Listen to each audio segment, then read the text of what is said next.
Bonjour et bienvenue pour cette exploration d'un sujet assez vertigineux, la singularité technologique. C'est un concept qui mélange science, futurologie et même philosophie. On va essayer de démêler un peu tout ça. On s'appuie sur une analyse assez complète qui regarde les origines, la technologie derrière, mais aussi tous les débats passionnés que ça soulève. L'objectif, c'est de comprendre c'est quoi vraiment, ça vient d'où et pourquoi ça fait autant rêver ou peur. On va essayer d'aller au-delà du simple pour ou contre, utopie ou dystopie. L'idée de base, c'est ce moment hypothétique où le progrès technique s'emballerait tellement qu'il nous dépasserait complètement. Un peu comme un horizon des événements technologiques, quoi. Alors, pour commencer, les premières idées, on remonte aux années 50, c'est ça? Avec John von Neumann. Il sentait déjà une accélération. Et puis I.J. Good, lui, en 66, il a cette idée d'explosion d'intelligence. Oui, l'idée d'une machine super intelligente qui pourrait en concevoir d'autres, encore meilleures, et hop, l'humain deviendrait obsolète dans ce processus d'invention. Et c'est Vernor Vinge qui a vraiment popularisé le mot singularité, non? Dans les années 80, 90. Tout à fait. C'est un auteur de science-fiction, mais aussi mathématicien. Son analogie est frappante. L'homme de Cro-Magnon face au Wi-Fi. Ah oui. Ça illustre bien cette idée de rupture, d'incompréhension totale face à ce qui pourrait arriver.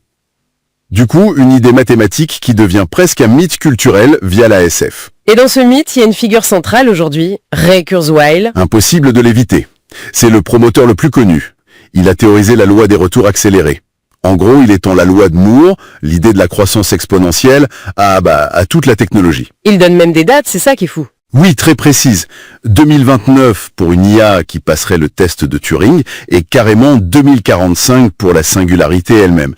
Et sa vision, c'est une sorte de fusion homme-machine, nos cerveaux qui deviendraient en grande partie non biologiques. C'est là qu'on voit le côté paradoxal du personnage. D'un côté, analyste de tendance, il travaille chez Google, il a cofondé la Singularity University. Et de l'autre, pour certains, c'est un techno-gourou avec des prédictions qui relèvent presque de la foi. Justement, avant d'aller plus loin, clarifions peut-être les termes. On entend parler d'intelligence artificielle générale, l'IG. Ça, c'est l'IA de niveau humain, en théorie. Puis l'ASI, l'intelligence artificielle super intelligente. Qui dépasserait l'humain. Et la singularité, donc, ce n'est pas l'ASI elle-même, mais l'événement, ce moment de basculement potentiellement causé par l'ASI. C'est bien ça? Exactement. Et tout ça, bien sûr, c'est très lié aux idées transhumanistes, l'amélioration de l'humain, et post-humaniste, sa transformation radicale. Et qu'est-ce qui alimente concrètement cette idée de singularité? Quels sont les piliers technologiques?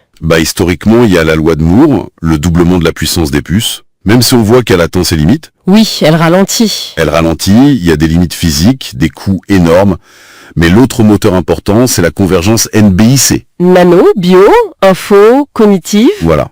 Nanotechnologie, biotechnologie, informatique, sciences cognitives. Pensez aux nanorobots pour la médecine, aux interfaces cerveau-machine, c'est le croisement de tout ça qui pourrait accélérer les choses. Mais il y a des critiques fortes aussi, non? Sur cette idée d'explosion d'intelligence? Ah oui, beaucoup. Déjà, comme on disait, la loi de Moore n'est pas une loi physique éternelle. Et surtout, la grosse critique, c'est est-ce que la puissance de calcul, c'est la même chose que l'intelligence?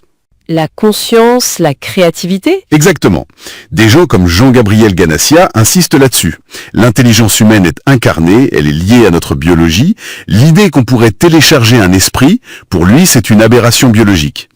On sent la tension, oui, entre une sorte de foi dans la croissance exponentielle et les limites du réel, quoi. Tout à fait. Et ça nous amène au grand débat.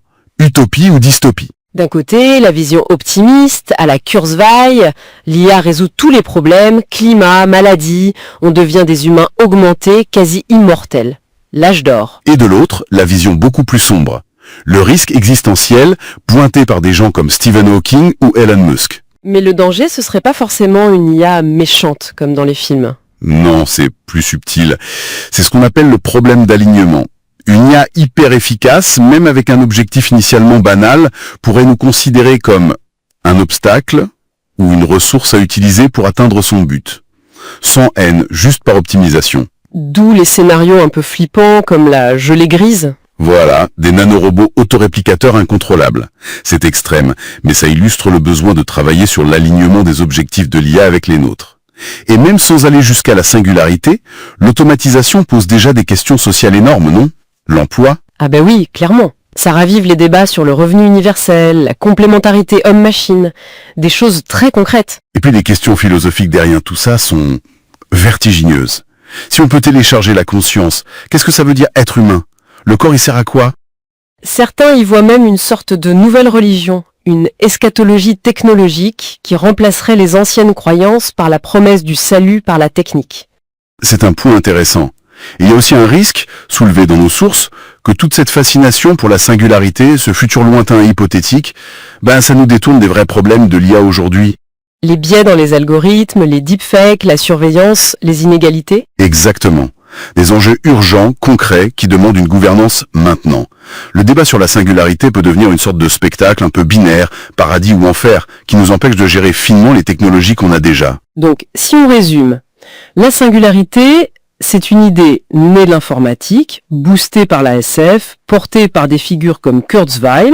Elle s'appuie sur des tendances techno réelles, l'IA, les NBIC. Mais elle fait face à de sérieuses limites, physiques, économiques et surtout conceptuelles sur ce qu'est l'intelligence. Et le débat est autant philosophique, sociétal que technique. Alors, qu'est-ce qu'on retient de tout ça finalement ? Peut-être que l'important, c'est pas tant de savoir si ça va arriver ou quand, mais plutôt de voir que ce concept nous force à nous poser des questions essentielles, et ce, dès maintenant. Notre rapport à la technologie, comment on s'assure que l'IA reste alignée avec nos valeurs ? Exactement. Quelle gouvernance on met en place? C'est un miroir puissant de nos espoirs et de nos craintes les plus profondes face à la technique. Et une dernière idée, peut-être que l'avenir n'est pas si binaire que ça. Vinge lui-même, le père de la singularité moderne, imaginait aussi des scénarios plus nuancés, des cycles de progrès, de stagnation, voire de régression. Oui, c'est une bonne remarque. Finalement, la question c'est: quelle trajectoire choisit-on, nous, aujourd'hui, avec les technologies qu'on développe et qu'on déploie ? C'est peut-être ça le vrai sujet.